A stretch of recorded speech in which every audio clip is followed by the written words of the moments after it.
The Blackwood estate was not a home. It was a kingdom carved from marble and glass, perched atop a hill that stared down at the sprawling city below. Sunlight poured through colossal windows, catching on crystal chandeliers and glinting off gilded frames. But the light never seemed to bring warmth. Instead, it only highlighted the cold, pristine silence of the halls. In this kingdom, there was a queen, and her name was Seraphina Blackwood. She was the new wife of the billionaire Alistair Blackwood, a man whose kindness was as legendary as his fortune. Seraphina, however, was known for something else entirely. She moved through the grand rooms like a phantom, her beauty as sharp and flawless as a diamond. But beneath that polished surface was a coldness that froze the very air she breathed.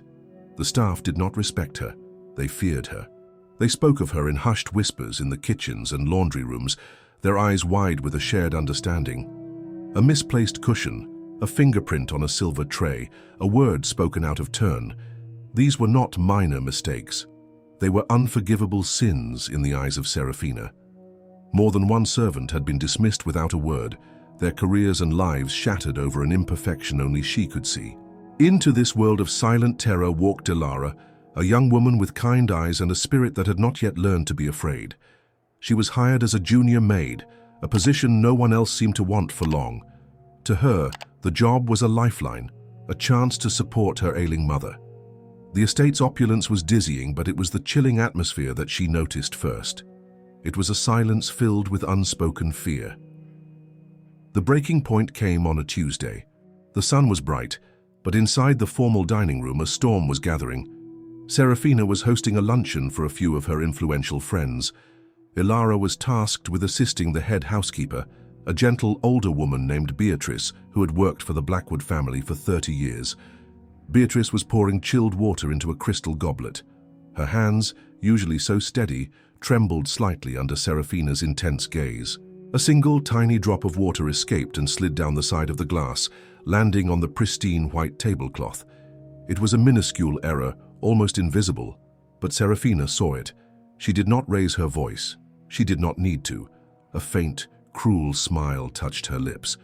She waited until Beatrice had finished pouring, and then spoke, her voice a soft, venomous whisper that cut through the room. "Beatrice," she said, her eyes like chips of ice. "After 3 decades, one would think you had learned the meaning of perfection. It seems your time here is over."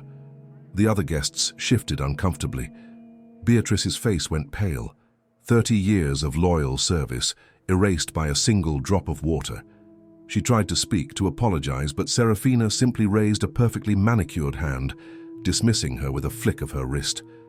Beatrice turned and walked out of the room, her dignity stripped away, her future in ruins. Ilara watched from the corner of the room, her heart pounding with a mix of shock and outrage. She saw the terror in the eyes of the other staff members. They stood frozen, their faces blank masks, pretending not to see, not to hear. In that moment, Ilara understood. This was not just a difficult employer. This was a tyrant ruling a kingdom of fear. Later that evening, Ilara was assigned the task of tidying Seraphina's private suite. The room was immaculate, a testament to the fear she inspired. As Ilara straightened the silk sheets on the enormous bed, something fell from a velvet-lined jewelry box that had been left open. It was not a diamond or a pearl. It was a small, crudely carved wooden bird, worn smooth with time. It looked like a child's toy, something utterly out of place among the glittering jewels and expensive trinkets. Ilara picked it up. It felt warm in her hand, filled with a history that did not belong in this cold, sterile palace. This small, humble object was a crack in Seraphina's perfect facade. It was a secret. Ilara knew with a certainty that chilled her to the bone that the feared Mrs. Blackwood was not who she claimed to be. And in that moment, holding the simple wooden bird, a dangerous resolve took root in her heart. She had to find out why. The heavy iron gates of the Blackwood estate closed behind Ilara with a definitive clang, sealing the cold, silent world within. As she walked down the long, winding driveway, the air seemed to grow warmer, carrying the distant sounds of city life. The bus ride home was a journey between 2 separate universes. She left behind the realm of polished marble and unspoken fear and return to a world of cracked pavement, noisy streets, and genuine warmth. Ilara's home was a small apartment on the fourth floor of a modest, aging building.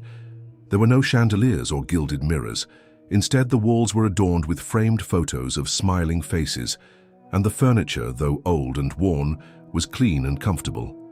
The air smelled of her mother's favorite chamomile tea. This place, in its humble simplicity, was everything the Blackwood mansion was not. It was a sanctuary. Her mother, Maria, was waiting for her, seated in a plush armchair by the window that overlooked the bustling street below. A knitted blanket was draped over her legs. Maria's body was frail, weakened by a heart that had grown tired over the years, but her spirit was as bright as ever. Her smile when she saw Ilara was like the sun breaking through the clouds. "You are home, my dear," she said, her voice soft but clear. Ilara knelt by her mother's chair and took her hand. It was a daily ritual that grounded her. "I am home, Mama." She spent the evening caring for Maria, preparing their simple dinner and recounting her day. She spoke of the magnificent gardens, the library filled with thousands of books, and the incredible view of the city. She described the beauty of the estate, carefully editing out the ugliness. She did not mention the palpable tension, the cruel dismissal of Beatrice, or the chilling gaze of Serafina Blackwood. Her mother had enough to worry about. Ilara's job was to provide comfort, not to add to her burdens. Maria listened patiently, her wise eyes studying her daughter's face. She knew Ilara was holding something back, but she did not press. She simply squeezed her hand and said, "It sounds like a very demanding place. Be careful, my love. A gilded cage is still a cage." Later that night, long after her mother was asleep, Ilara sat in her own small room. The city lights painted soft patterns on her wall. She retrieved the small wooden bird from her pocket. It felt solid and real in her palm. Her father had been a carpenter, a man who could turn a block of wood into something beautiful. He had taught her about the different grains, the feel of oak versus pine. The bird was carved from simple birch wood, the kind that grew in humble forests, not imported for luxury estates. She remembered her father's words, a mantra from her childhood. "Honesty is the strongest wood, Ilara. It does not bend and it does not break." He was a man of principle, a man who believed in doing the right thing, no matter how difficult. Looking at the bird, she felt a profound connection to his memory. This object did not belong to the Serafina she knew. The woman of diamonds and silk would never hold something so simple, so pure. This bird was a relic from another life, a life Serafina had buried deep beneath layers of wealth and cruelty. It was a key, and Ilara felt a growing conviction that it could unlock a truth that needed to be brought into the light. The risk of losing her job was terrifying. It would mean she could no longer afford her mother's medicine or the roof over their heads. But the thought of allowing that darkness in the mansion to continue, unchecked and unchallenged, felt even more impossible. Her father would not have stayed silent, and neither could she. The days that followed were filled with a quiet tension. Ilara performed her duties with meticulous care, but her eyes were always open, searching. The small wooden bird, which she now kept wrapped in a soft cloth in her locker, was a constant reminder of the secret hidden within the mansion's walls. She watched Serafina, looking for any other inconsistencies, any glimpse of the person she might have been before she became the feared Mrs. Blackwood. The opportunity came unexpectedly. One afternoon, Serafina announced she was leaving for a charity gala and would not return until late. A collective sigh of relief seemed to pass through the staff. Ilara was given a new list of chores, one of which was to dust the books in Serafina's private study. This room was Serafina's inner sanctum, a place usually forbidden to everyone except her. With her heart beating a little faster, Ilara entered the study. It was a dark, lavish room, lined with mahogany shelves filled with leather-bound books. It felt different from the rest of the house, more personal. As she ran her dust cloth along a high shelf, her fingers brushed against a book that was slightly out of place. It was an old copy of a classic novel. Driven by an impulse she did not understand, she took the book down. Tucked between the pages was a fragile, yellowed newspaper clipping. Ilara's hands trembled as she carefully unfolded it. The headline was stark: "Tragedy in the West District, tenement fire claims 6 dozen still missing." The article was dated 17 years ago. Her eyes scanned the page until they landed on a grainy photograph of the survivors, huddled together under blankets. And there in the center of the crowd was a young girl, no older than 16, her face smudged with soot, her eyes wide with a look of pure terror and loss. It was her. It was unmistakably Serafina. But the name in the caption below the photo was not Serafina. It was Lena Kowalski. A floorboard creaked behind her. It is rude to read other people's correspondence. Ilara's blood ran cold. She spun around. Serafina stood in the doorway, perfectly still, a chilling smile playing on her lips. She had not gone to the gala. It had been a test, a trap. I was just dusting, Ilara stammered, trying to hide the clipping. Were you? Serafina glided into the room, her movements silent and predatory. Some histories are best left buried in the ashes, little maid. Before Ilara could react, Serafina moved swiftly. She walked to her vanity table at the far end of the study, picked up a sparkling diamond earring, and then turned back to Ilara. She closed the distance between them, placing a hand on Ilara's shoulder in a gesture that looked almost like comfort. "You poor, curious girl," she whispered. As she spoke, her other hand, quick as a snake, slipped the diamond earring into the pocket of Ilara's apron. Then she stepped back, and her entire demeanor changed. Her face twisted into a mask of shock and betrayal. "What is this?" she gasped, her voice suddenly loud enough to be heard down the hall. She reached into Ilara's pocket and pulled out the earring, holding it up for an imaginary audience to see. "A thief! We have a thief in our home!" she screamed for her husband. "Alistair, security!" Alistair Blackwood came running into the study, his face etched with alarm. He saw his wife looking distraught and Ilara pale and trembling. "What is it? What has happened?" "She was stealing from me," Serafina cried, pointing a shaking finger at Ilara. "This earring, it was in her pocket. I caught her." "No," Ilara pleaded, tears streaming down her face. "No, it is not true. She put it there. I found something on an old newspaper." But her frantic words were drowned out by Serafina's convincing performance. To Alistair, it was the word of his beloved, heartbroken wife against the desperate denials of a young maid. His kind face filled with a deep, sorrowful disappointment. "Ilara, I cannot believe this. I trusted you." Security arrived. They flanked Ilara, their faces grim and impassive. She tried to speak again, to tell Alistair about Lena Kowalski and the fire, but the words caught in her throat. She was a poor maid, and her accuser was a billionaire's wife. Who would ever believe her?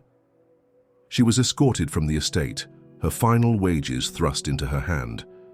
The iron gates shut behind her for the last time. She was not just fired. She was disgraced, her name ruined. She stood on the side of the road, the city lights twinkling far below, a world away. She had lost everything. But she held a truth that was more dangerous and more powerful than any diamond. The walk home was a blur of streetlights and shadows. Every person she passed felt like an accuser, their imagined whispers branding her a thief. The key to her small apartment felt heavy in her hand, a key to a life she might no longer be able to afford. When she opened the door, her mother was waiting up for her, a worried expression on her face. Seeing Ilara's tear-streaked cheeks and shattered expression, Maria knew instantly that something terrible had happened. There was no easy way to say it.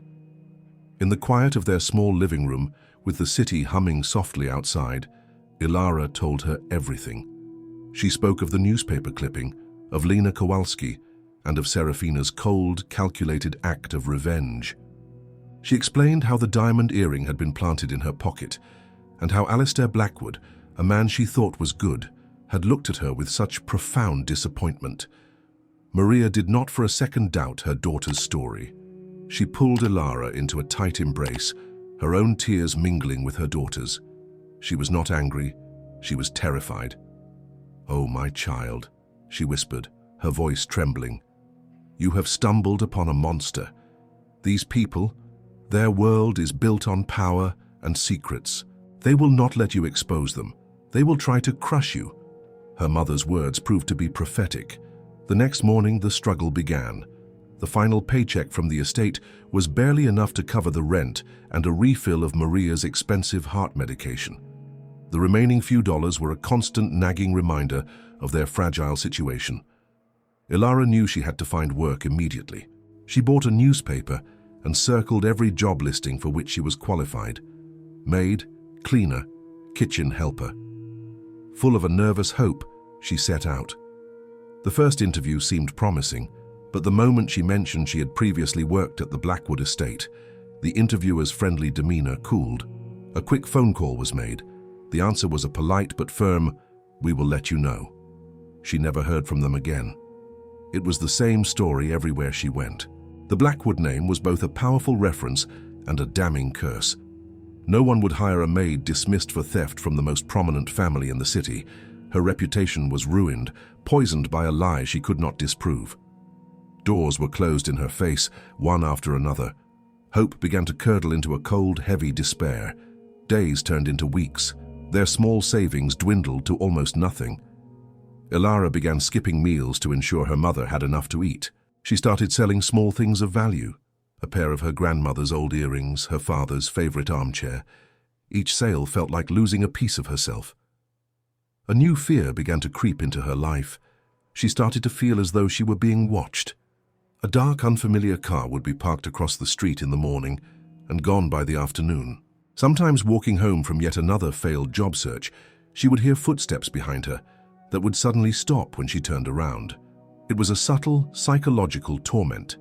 Serafina was not just content with having her fired, she was making sure Ilara felt completely and utterly powerless, a constant, invisible threat reminding her to stay silent.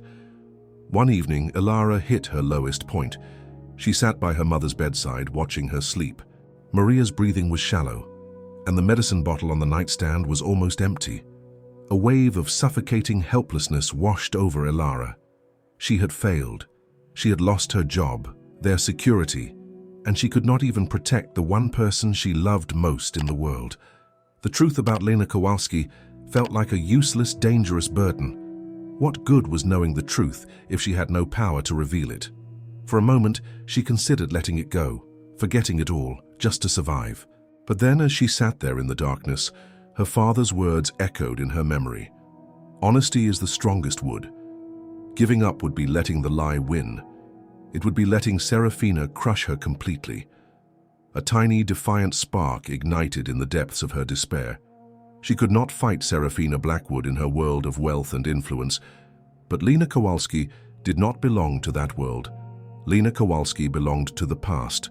She belonged to a tenement in the West District. Ilara made a decision. She could not get another job. She could not prove her innocence, but she could investigate.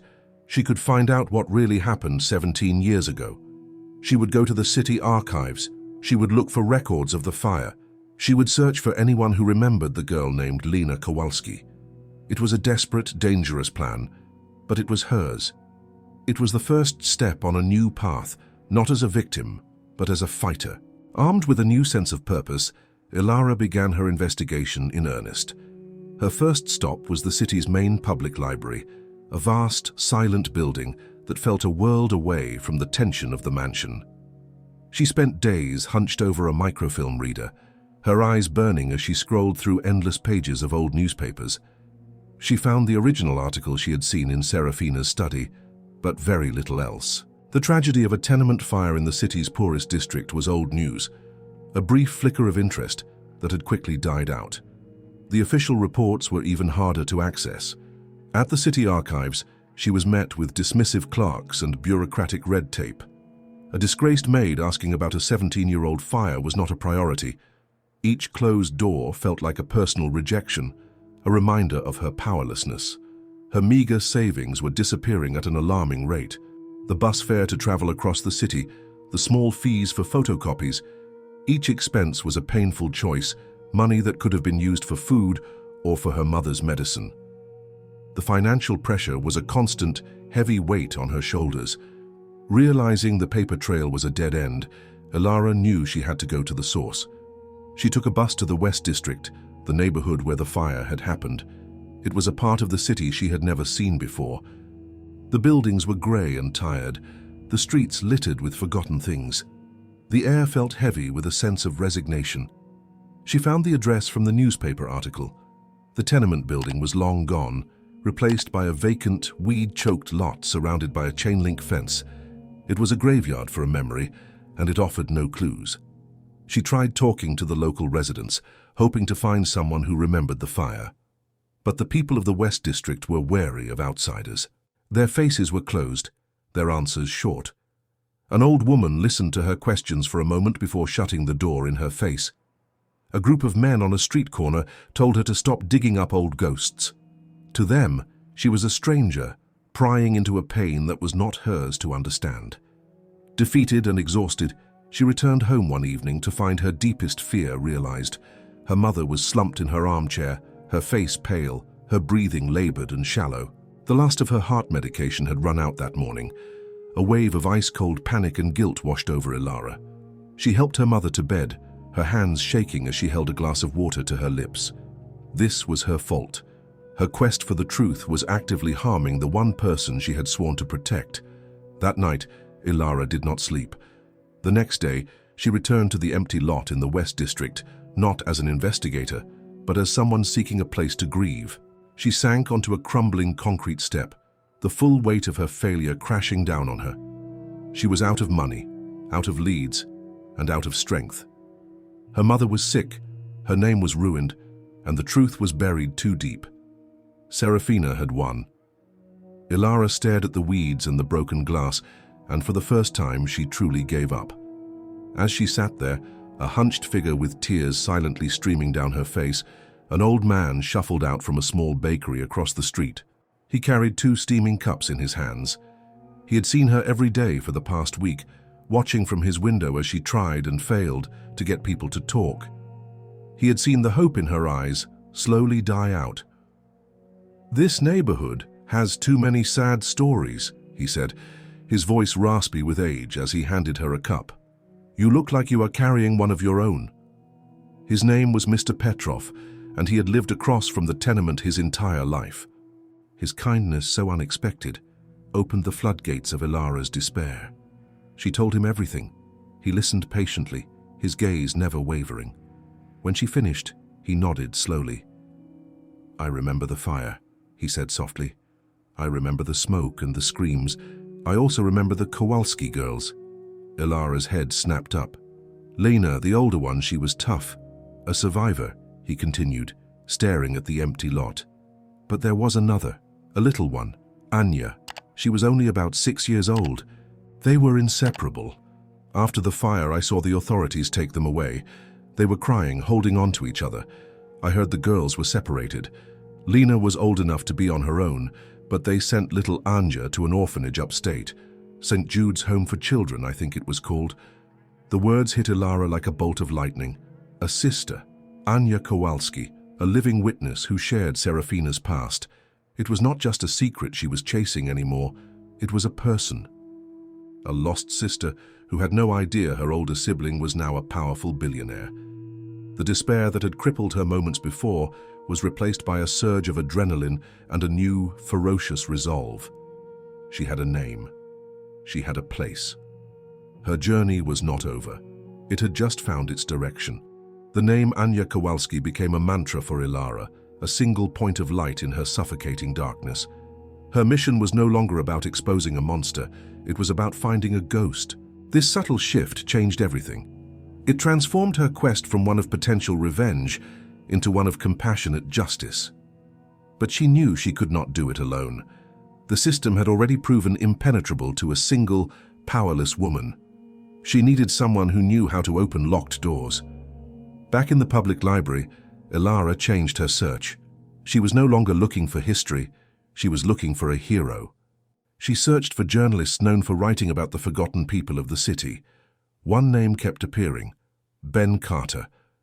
He had written a series of powerful articles years ago exposing neglect and corruption within the state's foster care system. His writing was sharp, cynical, but fueled by a clear underlying rage against injustice. He was the one. Finding him was not easy. He was no longer with a major newspaper. Ilara eventually tracked him down to a small, cluttered office above a second-hand bookstore. The air smelled of old paper and stale coffee. Ben Carter himself looked much like his office, weathered, disorganized, and tired. He listened to Ilara's story with his arms crossed, his expression unreadable. He had heard 1,000 stories of woe, 1,000 conspiracy theories. A poor maid taking on the city's most powerful family sounded like a fairy tale. He was about to politely show her the door when she said the name of the orphanage. St. Jude's Home for Children. Ben's cynical expression faltered. A flicker of something, memory, anger, crossed his face. St. Jude's, he repeated softly. That place was a pit. They shut it down years ago after a scandal. He looked at Ilara then, truly seeing her for the first time. He saw not a vengeful employee, but a determined young woman with honest, desperate eyes. Her story was wild, but her sincerity was undeniable. All right, he sighed, running a hand through his graying hair. I will make a few calls, no promises, but digging into the Blackwood family is like poking a hornet's nest.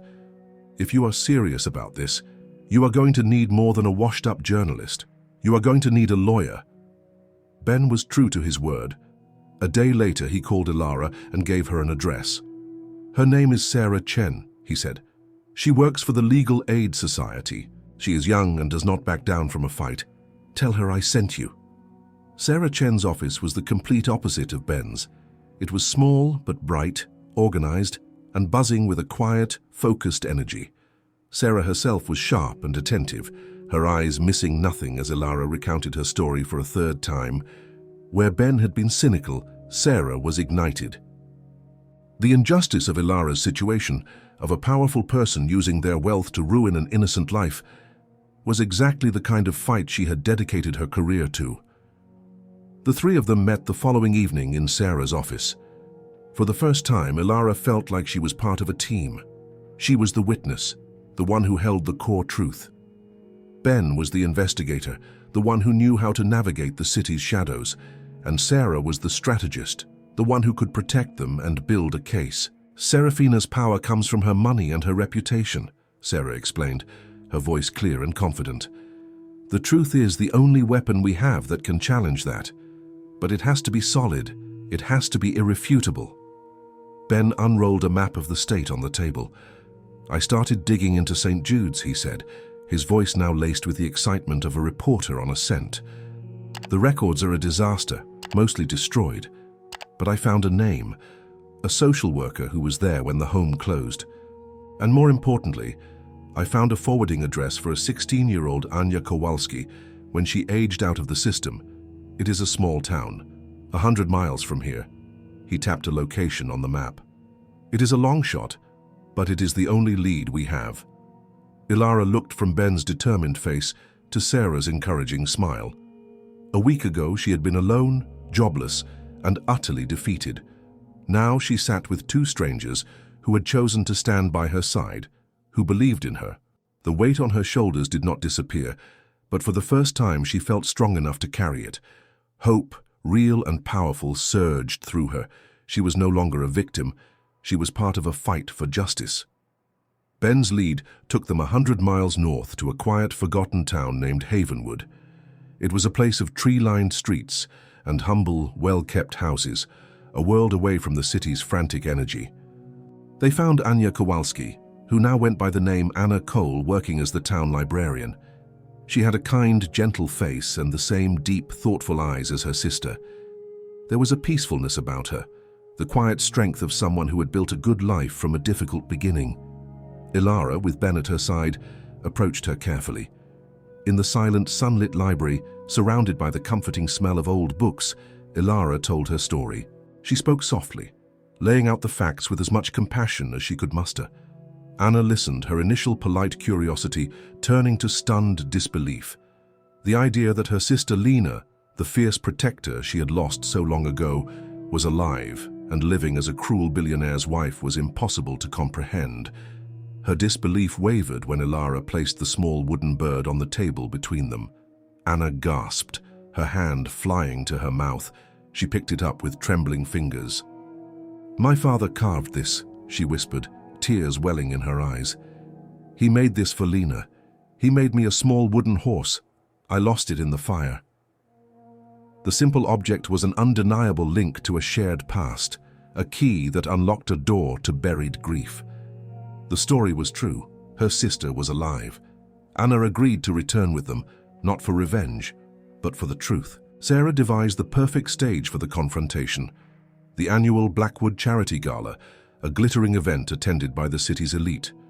It was a place where Serafina would be most confident and therefore most vulnerable, trapped by her own public image. Sarah sent a formal cryptic letter to Alistair, requesting an urgent private meeting at the gala regarding a matter of personal history concerning his wife. The bait was set. The night of the gala was a dizzying spectacle of wealth and power. Ilara, Ben and Anna, in their simple borrowed clothes, were like three small sturdy boats in a sea of glittering yachts. They were escorted through the throngs of laughing guests to a quiet oak-paneled library. A few minutes later, Alistair and Serafina entered. Alistair looked concerned, his brow furrowed with worry. Serafina was a vision in black silk, her expression one of cold, barely concealed fury. "I will not have my evening ruined by the fantasies of a disgraced maid," Serafina began, her voice dangerously low. "Alistair, this is ridiculous. Have them removed." "Let them speak," Alistair said, his voice firm. He looked at Ilara. "You made a serious claim. Now is your chance to explain it." Ilara stood tall, her voice clear and steady. She recounted the story of the newspaper clipping and the frame-up, not with anger, but with a quiet dignity. Serafina laughed, a sharp, ugly sound. "A pathetic lie." Ben stepped forward and placed a thin file on the polished table. "Here are the birth certificates for Lena and Anya Kowalski. Here are the intake forms from the West District Orphanage. And here is a signed statement from a Mr. Petrov, who remembered you and your sister." Serafina's smile vanished. Her face became a pale, tight mask. But her eyes darted to the file, a flicker of panic in their icy depths. Then Anna stepped out from the shadows. She had been standing quietly in the corner, almost invisible. "Lena?" she asked, her voice trembling but clear. "It is me. It is Anya." Serafina flinched as if she had been physically struck. She stared at the face of the sister she had not seen in 17 years, a face she had tried to forget, a life she had abandoned. The past was no longer buried. It was standing right in front of her. "No," she hissed. "You are not her. My sister is gone." "I am not," Anna said, taking another step forward. "I remember the songs our mother used to sing. I remember how you held my hand during the fire, and I remember crying for you at the orphanage after they took you away." Alistair looked from Anna's tear-filled, honest face to his wife's unraveling composure. He saw the undeniable resemblance, the shared history that was too real to be a lie. Ilara made the final move. She stepped forward and held out the small wooden bird. "This was yours, Lena," she said softly. That was the final blow. The sight of the bird, the symbol of her lost childhood, combined with the presence of the sister she had left behind, shattered Serafina's iron control. A raw, guttural sob escaped her lips. The icy queen melted away, and in her place stood Lena Kowalski, a terrified orphan, forever trapped in the smoke and terror of a long-ago fire. In that moment, everyone in the room saw the truth. Alistair stared at the woman he had married, a complete stranger, his face a canvas of shock, betrayal, and a profound, heartbreaking sorrow. The lies had finally turned to ash. The silence that fell upon the oak-paneled library was heavy with the weight of shattered lies. Serafina, who was once again just Lena Kowalski, seemed to shrink before their eyes, the proud, icy queen dissolving into a broken, trembling woman. Alistair Blackwood, his face pale with the shock of betrayal, acted with a swift and decisive clarity that surprised everyone. He turned first to Ilara, his eyes filled with a profound and genuine remorse. "Miss," he began, his voice thick with emotion, "there are no words to apologize for the injustice you have suffered. I was blind and I was wrong. My trust was misplaced, and you paid the price. I will spend the rest of my life regretting that I did not believe you." It was the vindication she had fought so hard for, a simple acknowledgement of the truth. Then he looked at Anna, his expression softening with compassion. "And you, Miss Cole, to have your family history revealed in such a painful way. I am truly sorry. Whatever you need, whatever help I can offer to you or your sister, you have my word that it will be provided." A quiet assistant was called to escort Lena from the room. She went without a word, her reign as Mrs. Blackwood over. In the days that followed, the consequences of that night rippled through the city. Alistair Blackwood, guided by Sarah Chen's sharp legal advice, did not hide from the scandal. He faced it head-on. He released an official public statement. It announced his separation from his wife, citing deeply personal reasons. But the most important part of the statement was a full, unequivocal exoneration of Ilara. It detailed the grave error that led to her wrongful dismissal and praised her remarkable integrity and courage in the pursuit of truth. The statement also announced the formation of a multi-million-dollar foundation funded by Blackwood Industries, dedicated to providing legal aid and support for domestic workers who face exploitation or unjust treatment. Alistair offered Ilara a substantial personal settlement as compensation, enough money to change her life forever. In a final meeting with Sarah at her side, Ilara made her own terms clear. She politely refused the personal payment. Instead, she had two requests. First, that Beatrice, the loyal housekeeper who was dismissed so cruelly, be found and given a full, lifetime pension and a personal apology. Second, that the settlement money intended for her become the first official donation to the new foundation. Alistair, humbled and moved by her grace, agreed immediately. The news of her victory was quiet but profound. Ben Carter wrote the story of his career, an exclusive piece that was not about the salacious details of a billionaire's divorce, but about the resilience of an ordinary woman who stood up to extraordinary power. His article celebrated the truth and cemented his reputation as one of the city's finest journalists. Sarah Chen, for her part, was appointed to the board of the new foundation, where she could continue her fight for justice on a much larger scale. As for Lena, she disappeared from public life. She lost the mansion, the name, and the fortune. She was left with nothing but the past she had tried so desperately to escape, but her story did not end in total darkness. One afternoon, there was a knock on the door of her small, anonymous apartment. It was Anna. The two sisters, separated for 17 years by tragedy and lies, sat together in the quiet room. There was no grand reunion, no easy forgiveness. There was only a difficult, hopeful beginning, a chance to rebuild a connection that had been thought to be lost forever in the fire.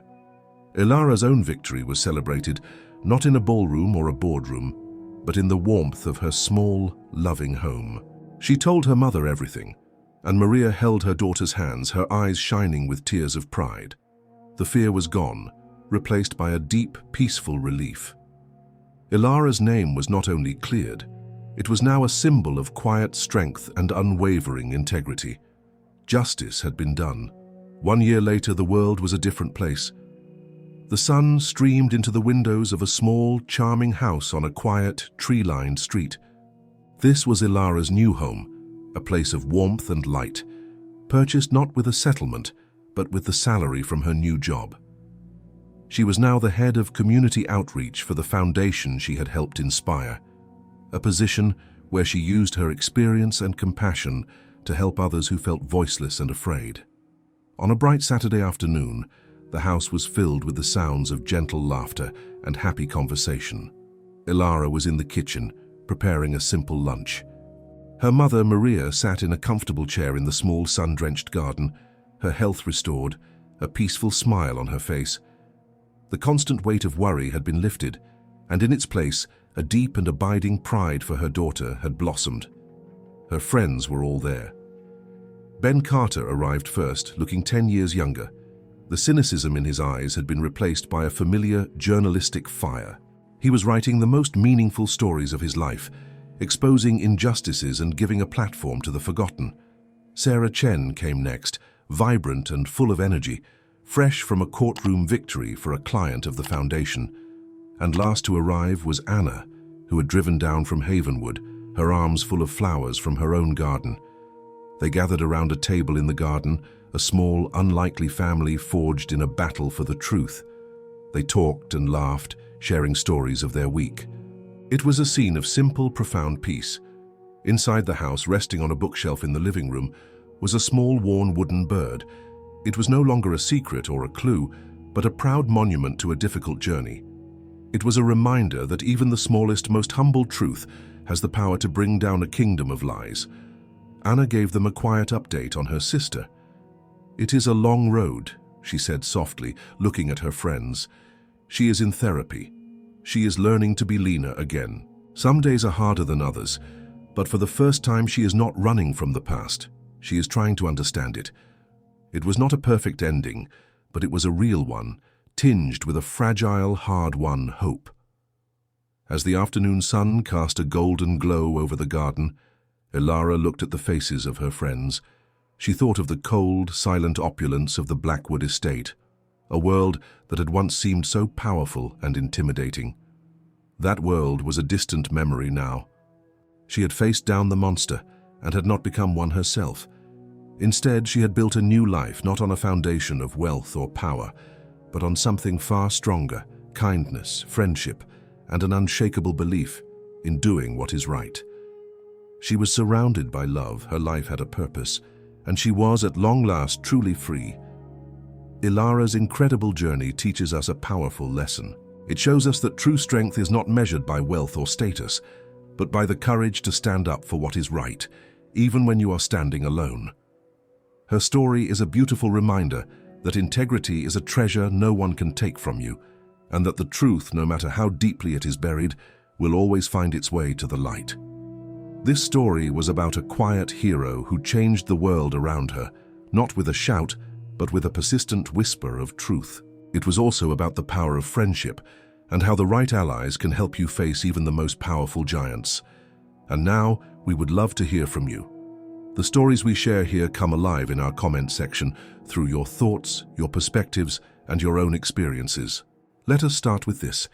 What part of Ilara's journey resonated with you the most? Was it her quiet determination when she was searching for clues, feeling completely lost and alone? Or was it her profound act of grace when she won, choosing to help others instead of seeking personal gain? We also wonder about Serafina or Lena.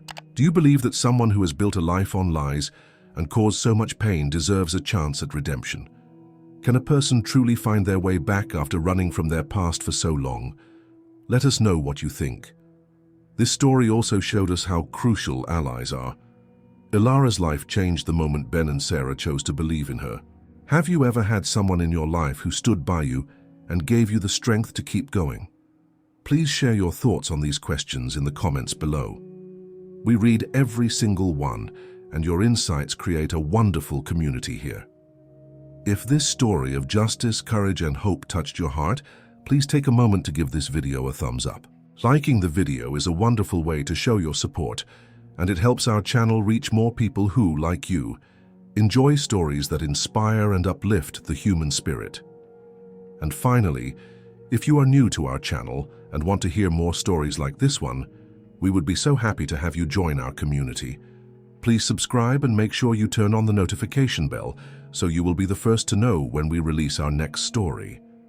Thank you so much for spending your time with us today. Remember that in your own life you have more strength and courage than you know. We will see you in the next story.